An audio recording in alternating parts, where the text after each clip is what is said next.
नमस्कार साथियों, मेरा नाम है आर.के. सिंह। संस्कृति पीसीएस यूट्यूब चैनल पर आप सभी का स्वागत है। आज हम जिस मुद्दे की चर्चा करने वाले हैं, इस मुद्दे का संबंध जुड़ता है अफगानिस्तान से या फिर कह सकते हैं तालिबान से। और ये अब न्यूज़ आ रही है कि अफगानिस्तान का जो एयर स्पेस है वो तालिबान के लिए अब नई लॉटरी खोल दिया है। लॉटरी ही नहीं बल्कि दुनिया में एक मान्यता भी दिला रहा है। तो इसी मुद्दे की हम चर्चा करने वाले हैं। इससे जुड़े हुए जो भी महत्वपूर्ण बिंदु हैं उन पर हम बात करेंगे कि आखिर वित्तीय संकट से जूझ रहा जो तालिबान है उसके लिए जो एयर स्पेस है वो कैसे लॉटरी साबित हो रहा है। इस मुद्दे की हम बात करेंगे। इसमें बहुत सारे जो भी इससे जुड़े हुए अहम पहलू हैं उन पर हम चर्चा करेंगे। उसके साथ ही हम देख लेंगे कि आखिर एयर स्पेस है क्या, कहने का मीनिंग क्या है, और इससे जुड़े हुए जो भी कंसर्न है, चाहे वो राष्ट्रीय अधिकार हो, वित्तीय उपयोग हो, सुरक्षा और निगरानी की बात करें तो इनसे जुड़े हुए जो भी अहम पहलू हैं उन पर बात करेंगे। और कैसे जो अफगान है वो एयर स्पेस से कमाई कर रहा है, ये सबसे बड़ा अहम मुद्दा होगा जिस पर हम बात करेंगे। क्योंकि देखें तो यहाँ पर हवाई जो राजस्व है और जो तालिबान की वैधता है वो अब कहीं ना कहीं एक दूसरे से जुड़ती हुई नज़र आ रही है। और इसमें दुनिया के विभिन्न देशों की जो राय है उस पर भी हम चर्चा करेंगे। अंतर्राष्ट्रीय जो स्थिति है, एयरलाइंस की जो रुझान है वो क्या कहते हैं, उन पर भी संक्षिप्त रूप से हम बात करेंगे। इसके अलावा हम देख लेंगे प्रमुख जो एयरलाइंस हैं, क्या उनमें जो अफगान एयरलाइंस है, एयर स्पेस है, वो शामिल है, उस पर बात करेंगे। और इसकी सुरक्षा को लेकर के आखिर अफगान एयर स्पेस की जो सिक्योरिटी है वो कितना महत्वपूर्ण है, उससे जुड़े हुए जो मुद्दे हैं उन पर हम बात करेंगे। और कैसे एयर स्पेस जो है वो उस माध्यम से अब एक वैश्विक जो पहचान है वो बनाते जा रहा है अफगान। तो इसकी भी हम चर्चा करेंगे। वैसे बहुत सारे जो भी इससे जुड़े हुए जो भी शुल्क हैं उनका भुगतान जो प्रक्रिया है उस पर हम संक्षिप्त रूप से बात कर लेंगे। और अफगानिस्तान की जो आर्थिक इकोनॉमिक जो स्थिति है, मानवीय जो स्थिति है, आखिर वो किस तरह की है, और सबसे लास्ट में इसी पर आधारित एक प्रश्न की भी चर्चा करेंगे। तो चलिए स्टार्ट करते हैं। देखेंगे कि आखिर ये पूरा मुद्दा कैसे एक तरह से देखें तो फिनेंशियल क्राइसिस से जुड़ता है। वित्तीय जो संकट होती है उससे जूझ रहा जो अफगानिस्तान का जो तालिबान प्रशासन है उसके लिए अब एयर स्पेस क्या हो चुका है, एक लॉटरी बन चुका है। तो इस कारण से देखें तो ये जो मुद्दा है अब खास तौर पे चर्चा का विषय बना हुआ है। तो इसके बारे में हम डिटेल से बात करेंगे। चलिए अब बात कर लेते हैं। यहाँ पर जो अफगानिस्तान है उसका जो हवाई क्षेत्र है, जो एयर स्पेस है, वो तालिबान जो गवर्नमेंट है, जो प्रशासन है, उसके लिए सबसे महत्वपूर्ण आय का जो स्रोत है वो बना हुआ है। और ये अब देश दुनिया में एक चर्चा का विषय बना हुआ, क्योंकि इसी वर्ष जून की बात है। जून में देखेंगे तो ईरान बड़ा ही चर्चा में रहा। ईरान की अगर बात करें और इजराइल की बात करें तो इन दोनों के बीच में क्या है कि बड़ा जो एक तनाव है, जो संघर्ष है, जो युद्ध है वो देखने को मिला। और इनके बीच में जो एक सैन्य झड़प है, उस सैन्य झड़प होने के कारण देखेंगे तो पूरे मिडिल ईस्ट में क्या हुआ कि एक जो वार की स्थिति है उसमें जो हवाई मार्ग है वो क्या हो गए थे, वो अस्थायी तौर पे क्या कर दिए गए थे, वो पूरी तरह से बंद कर दिए गए थे, क्लोज्ड हो गए थे। और इसका जो रिजल्ट हुआ वो रिजल्ट क्या हुआ, तो इसका परिणाम ये हुआ कि अंतर्राष्ट्रीय जो एयरलाइंस हैं उन्होंने अफगानिस्तान के हवाई क्षेत्र का क्या करना शुरू किया, उपयोग करना शुरू किया। और इस मार्ग से गुजरने के लिए प्रति उड़ान $700 जो होता है वो क्या किया, वो पे करना शुरू किया, शुल्क जमा करना शुरू किया। जिससे क्या हुआ कि जो तालिबान प्रशासन है, जो सरकार है, वो हर महीने करोड़ों रुपए की कमाई करने लगा। और यही अब चर्चा का विषय बना हुआ है। इससे जुड़े हुए बहुत सारे मुद्दे हैं, लेकिन उनसे पहले हम एक महत्वपूर्ण जो न्यूज़ है, संस्कृति आईएएस के द्वारा हिंदी दिवस के अवसर पे महत्वपूर्ण जो ऑफर है वो संचालित किए जा रहे हैं। जैसे यूपीएससी, यूपी पीसीएस के जो फाउंडेशन कोर्स हैं, पीटी मेंस के लाइव ऑनलाइन जो कोर्स हैं और इसके तहत संचालित जो विभिन्न कोर्स हैं उन पर 50 से 70% का ऑफर दिया जा रहा है। और यही नहीं, इस ऑफर के अलावा 10% का और एक्स्ट्रा ऑफर भी आपको दिया जा रहा है। खास बात यह है कि ये जो ऑफर है ये केवल 6 दिनों के लिए वैलिड है, यानी ये जो समय सीमा है 10 से लेकर 15 सितंबर 2025 के बीच में ही ये छूट आपको दी जा रही है। और अगर इस छूट का लाभ प्राप्त करना चाहते हैं तो समय रहते आप इन कोर्स में नामांकन करवाते हैं तो फिर छूट आपको प्राप्त होगी। इसके अलावा भी अगर कोई जानकारी चाहिए तो नीचे दिए गए जो नंबर हैं उन पर कॉल करके आप जानकारी प्राप्त कर सकते हैं। 9555-124-124 पे कॉल करके आप जो भी शंका समाधान है वो प्राप्त कर सकते हैं। या इसके अलावा संस्कृति आईएएस की जो वेबसाइट है sanskritis.com, वहाँ विजिट करके भी संबंधित जानकारी आप प्राप्त कर सकते हैं। तो इस तरह से ये जो मुद्दा है अब ये खास तौर पे चर्चा में है, क्योंकि यहाँ पर जो एक तरह से यहाँ पर देखेंगे जो ईरान था और जो इजराइल था, इनके बीच में जब वार हुआ तो उस परिस्थिति में क्या है कि जो अफगानिस्तान है ये काफ़ी महत्वपूर्ण हो गया। जैसे कि हमने बताया कि दोनों के बीच में जब युद्ध हुआ तो अस्थायी तौर पे मिडिल ईस्ट के जो रूट्स थे वो क्लोज्ड हो गए, और उस स्थिति में अंतर्राष्ट्रीय जो एयरलाइंस हैं उन्होंने अफगानिस्तान के मार्ग से क्या करना शुरू किया, आना जाना शुरू किया, और इसके लिए बड़े स्तर पे जो पेमेंट है, जो शुल्क है, वो भी अफगानिस्तान को दिए, और यही अब चर्चा का विषय बना हुआ है।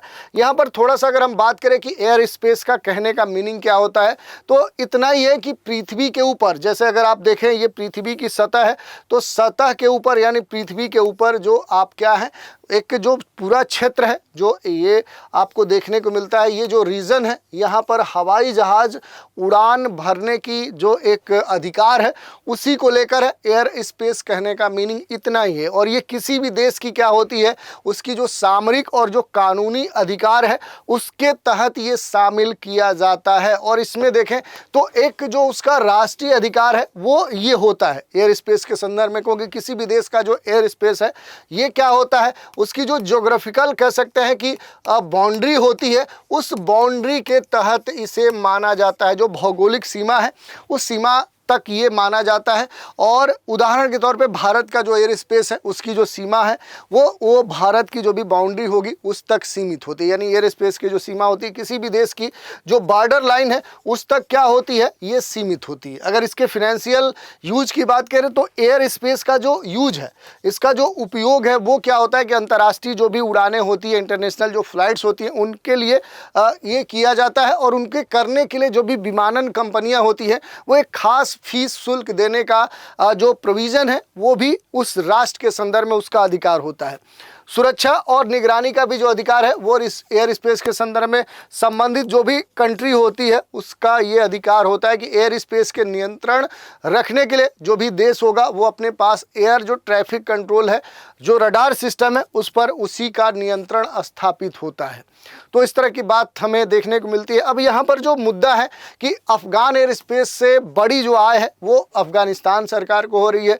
तो देखिए यहाँ पर पहले हमने बताया कि जो भी आय है वो किन परिस्थितियों में शुरू हुई, और अभी भी ये आय उसी कंडीशन पे चलती आ रही, क्योंकि मिडिल ईस्ट वाला जो रीजन है आज भी सेंसिटिव बना हुआ है, तनाव वाला क्षेत्र बना हुआ है। फ्लाइट ट्रैकिंग वेबसाइट जो है फ्लाइट रडार 24, इसके अनुसार मई 2025 में जो अफगान एयर स्पेस है इसने औसतन प्रतिदिन 50 उड़ानें क्या की, अपने यहाँ से जाने दी। यानी कि अफगानिस्तान से क्या हुई कि प्रतिदिन 50 उड़ानें क्या है कि वहाँ से गुजरी। और जून में ईरान इजराइल के बीच में देखें तो लगभग 12 दिनों 2 हफ्ते के आसपास क्या है कि युद्ध का पूरा माहौल था, और इस पूरे माहौल के समय क्या है कि ये जो संख्या थी ये 50 से बढ़कर 280 पहुंच गई।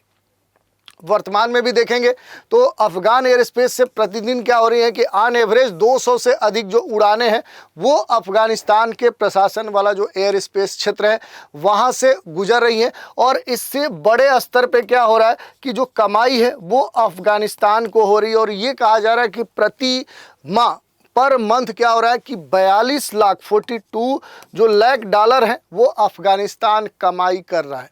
हालांकि अफगान जो अधिकारी हैं, जो ऑफिसर्स हैं, उनका ये कहना है कि इस आय के अगर जो साइज की बात करें, यानी जो आय हो रही है, जिस मात्रा में हो रही है या जिस तरीके का जो अधिकार है उसके बारे में अधिकारियों ने खुलकर बताना सही नहीं समझा, खुलकर बताया भी नहीं। लेकिन अंतर्राष्ट्रीय जो विषय विशेषज्ञ उन्होंने तालिबान प्रशासन के लिए महत्वपूर्ण वित्तीय जो एक साधन है उस रूप में इसे स्वीकार कर लिया है। इसके अलावा अगर आप देखेंगे तो सबसे खास बात है कि जो भी हवाई जो एयर स्पेस है इससे जो रेवेन्यू जनरेट होता है, और इसके संदर्भ में जो एक तालिबान की वैधता की बात कही जा रही है कि बड़े स्तर पे चूंकि यहाँ से दुनिया के अंतर्राष्ट्रीय जो उड़ानें हैं वो वहाँ से जा रही हैं। इसका मतलब कि तालिबान यानी कि अफगानिस्तान में जो तालिबान प्रशासन है उसका जो एक सत्ता है उसे वो सरकारें स्वीकार कर रही है, क्योंकि अफगानिस्तान के पूर्व उद्योग व्यापार या फिर वहाँ के जो मंत्री हैं सुलेमान जो हैं, उन्होंने ये कहा है कि हवाई जो राजस्व है न केवल तालिबान के संदर्भ में एक वित्तीय साधन साबित हो रहा है, बल्कि उनकी जो सरकार है उसकी जो विश्वसनीयता है, उसकी जो एक कह सकते हैं कि महत्ता है, वो पूरे दुनिया में अवस्थापित हो रही है। उनके मंत्री का ये भी कहना है कि हमें जो राजस्व प्राप्त हो रहा है, ये राजस्व तालिबान को एक कार्यशील एक सरकार के रूप में क्या करेगा, अब देश दुनिया के सामने स्थापित करेगा, भले ही दुनिया उन्हें आधिकारिक रूप से क्या करती है, मान्यता नहीं प्रदान करती है। तो इस तरह की जो बातें हैं वो यहाँ पर देखने सुनने को मिली है।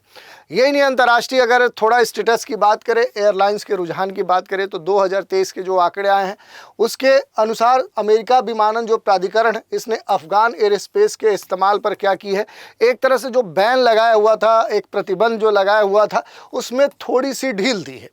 और इसी कारण से इसके बाद क्या हुआ कि अंतर्राष्ट्रीय जो एयरलाइंस है, इंटरनेशनल जो एयरलाइंस हैं, उनके जो फ्लाइट्स हैं वो अफगानिस्तान के ऊपर से क्या हो रहा है, वो उड़ रहे हैं। उड़ान भरने की जो आज़ादी है वो उन्हें मिली है, और इसी कारण से जो संख्या है वो लगातार बढ़ी है। बहुत सारे जो एयरलाइंस है वो अफगानिस्तान से गुजर रहे हैं, जैसे टर्की जो एयरलाइंस है, फ्लाई दुबई है, एयर अरेबिया है, एयर फ्रांस है, सिंगापुर एयरलाइंस है, एयर कनाडा है, रूसी एरोफ्लॉट है।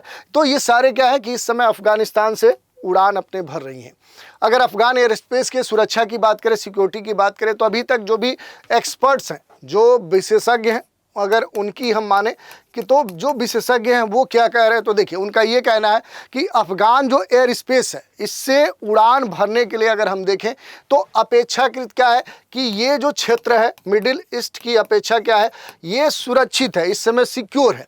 लेकिन अफगानिस्तान आपात स्थिति में लैंडिंग के लिए उपयुक्त नहीं है कि ठीक है यहाँ से फ्लाइट तो भरी जा सकती है, लेकिन अगर विषम परिस्थिति हो गई, कोई इमरजेंसी हुई और अगर विमान के लिए लैंडिंग की ज़रूरत हुई, तो अफगानिस्तान की जो वहाँ पर ज़मीन है वो क्या है, वो सिक्योर नहीं है उस प्लेन के लिए।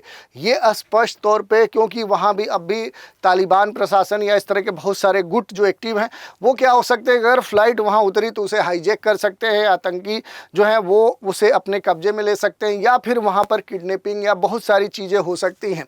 तो ये बात कही जा रही है। उसके पीछे कारण यही है कि हवाई अड्डों पर एक तो कह सकते हैं कि सुरक्षा को लेकर अभी भी क्या है, सिक्योरिटी को लेकर संदेह है। दूसरी जो टेक्नोलॉजी है या तकनीकी जो कमियां हैं, तकनीकी जो फैसिलिटीज़ है वो भी क्या है, वो तालिबान प्रशासन नहीं दे पा रहा है। यानी कि जो भी स्पेयर पार्ट्स हो सकते हैं प्लेन से जुड़े हुए, वो वहाँ अवेलेबल नहीं हो सकते। यही नहीं, वहाँ पर मेडिकल हेल्थ की जो सुविधा है वो भी उस स्तर पे नहीं है, कमज़ोर है, क्योंकि अभी भी अफगानिस्तान में देखें तो इंफ्रास्ट्रक्चर उस स्तर पे डेवलप नहीं है जो अंतर्राष्ट्रीय स्तर की डिमांड की जा रही है फ्लाइट के स्तर पे। जो भी आपातकालीन जो इमरजेंसी की स्थिति होगी, उस स्थिति के लायक अभी भी परिस्थितियां अफगानिस्तान में नहीं है। और एयर स्पेस के माध्यम से अगर हम बात करेंगे कि वैश्विक जो पहचान तालिबान को मिल रही है, ये जो मुद्दा है ये चर्चा में बना हुआ है। तो देखिए वर्तमान में केवल रूस ने ही तालिबान सरकार को क्या किया है, ऑफिशियली एक्सेप्ट किया है, उसे मान्यता दी है, बल्कि दुनिया के विभिन्न जो सरकारें हैं वो तो उसके साथ संबंध स्थापित कर रही है, लेकिन उसे अभी मान्यता नहीं दे रही हैं।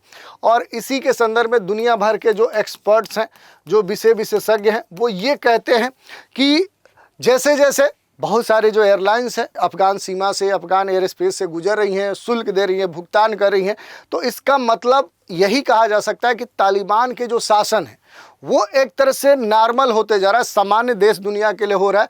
और ये धारणा जैसे जैसे दुनिया भर में बढ़ती जाएगी वैसे वैसे क्या होगा, तालिबानी जो प्रशासन है उसे विभिन्न दुनिया के जो देश हैं वो मान्यता देते जाएंगे, और धीरे धीरे तालिबान जो प्रशासन है वो क्या हो जाएगा, पूरे दुनिया के लिए मान्य हो जाएगा। तो इस तरह की जो बातें हैं वो देखने को मिल रही हैं। अगर शुल्क की बात करें, भुगतान प्रक्रिया की बात करें, तो देखिए एयरलाइंस इस पर पूरी तरह से क्या है, मौन एक तरह से धारण किए हुए, कुछ भी बोल नहीं रहे, चुप्पी साधे हुए। तालिबान को शुल्क कैसे दिया जाता है, इसके संदर्भ में जो भी अभी तक रिपोर्ट्स आ रही हैं, उस रिपोर्ट्स की अगर हम बात माने तो उसमें यह कहा गया कि अधिकांश जो भुगतान है वो डायरेक्ट नहीं किए जाते हैं, वो सीधे नहीं किए जाते हैं, बल्कि क्या किए जाते हैं, एक थर्ड पार्टी के द्वारा किए जाते हैं, एक तीसरे कह सकते हैं कि माध्यम के द्वारा ये किए जाते हैं। और जैसे दुबई स्थित जो कंपनी है वो अफगानिस्तान में हवाई अड्डों का प्रबंधन करती है और इसके माध्यम से शुल्क वसूलने की बात भी करती है। तो इस तरह की जो स्थिति है वो देखने को मिलती है। और इसमें अगर वर्ल्ड बैंक, विश्व जो बैंक है, उसके एक विशेषज्ञ का ये कहना है कि कंपनियों को जो अफगानिस्तान है उसके साथ व्यापार करने से औपचारिक रूप से क्या है, प्रतिबंधित तो नहीं किया गया, लेकिन अमेरिका जो प्रतिबंध है वो कुछ तालिबान अधिकारियों को क्या करता है कि लक्षित करते हुए बैन लगाए हुए, प्रतिबंध लगाए हुए। लेकिन कई सारे एयरलाइंस हैं, उन्होंने भुगतान संबंधी जो जानकारी है वो अभी तक उपलब्ध नहीं कराई है। और अफगान जो विमानन अधिकारी हैं उन्होंने भी कमेंट करने से इनकार किया है, क्योंकि यहाँ पर थोड़ी सी स्थिति जटिल बनी हुई है। इसके अलावा अगर आप देखेंगे तो एक दो चीज़ें हैं, जैसे अफगानिस्तान की जो आर्थिक और मानवीय स्थिति वर्तमान में है, अगर उस पर थोड़ा सा एक नज़र डालें तो वर्तमान में जो अफगानिस्तान है वो क्या है, इस तरह से देखें तो एक इकोनॉमिक क्राइसिस में एक तरह से डूबा हुआ है। वहाँ पर जो एक मानवता के स्तर पे देखें तो जो ह्यूमैनिटी है वो भी क्या है, एक त्रासदी में है और उसका सामना कर रही है। क्यों कर रही है, तो यहाँ पर 85% जो आबादी है वो केवल $1 प्रतिदिन से भी कम पर क्या कर रही है, अपना गुजारा जीवन बसर कर रही है। ये किसका आंकड़ा है, तो ये UN का आंकड़ा है। वहाँ पर जो भी बेरोजगारी की दर है खासतौर पर युवाओं के संदर्भ में वो क्या है, वो 25% है। और यही नहीं, लाखों जो अफगानी हैं उनको ईरान और पाकिस्तान से क्या किया जा रहा है, जबरन वापस भेजा जा रहा है। तो इस तरह की जो भी परिस्थितियां हैं, ये हवाई शुल्क से होने वाली जो आय है, जो फ़ायदा है, हालांकि बहुत बड़ी राशि तो नहीं है, लेकिन तालिबान के लिए एक कहा जा सकता है कि महत्वपूर्ण साबित हो सकती है। और ये उन्हें वहाँ के संचालन और प्रशासनिक जो भी खर्च हैं उनमें मदद कर सकते हैं। तो इस तरह की बातें हम कर सकते हैं। तो ये पूरा न्यूज़ था, इसी पर आधारित एक प्रश्न है, अफगानिस्तान के एयर स्पेस से तालिबान सरकार की आय का प्रमुख जो स्रोत है वो क्या है, अंतर्राष्ट्रीय जो व्यापारिक शुल्क है, अंतर्राष्ट्रीय उड़ानों से लिया जाने वाला जो शुल्क है, या फिर विदेशी सहायता, या फिर खनिज संसाधनों का जो निर्यात है वो इसमें शामिल है। तो इसमें सही जो विकल्प है वो आप को चुनकर हमें मैसेज करना है। ठीक है, तो आज हमने देख लिया कि आखिर कैसे एयर स्पेस का इस्तेमाल करते हुए जो अफगानिस्तान है वो एक बड़ी रकम हासिल कर रहा है। और यही नहीं, अपनी जो मान्यता है पूरे देश दुनिया के सामने वो भी स्थापित करने में उसे मदद प्राप्त हो रही है। तो इसी मसले की हमने चर्चा की। तो आज के एपिसोड में इतना ही। आप सभी हमारे साथ बने रहें, इसके लिए धन्यवाद। Thank you.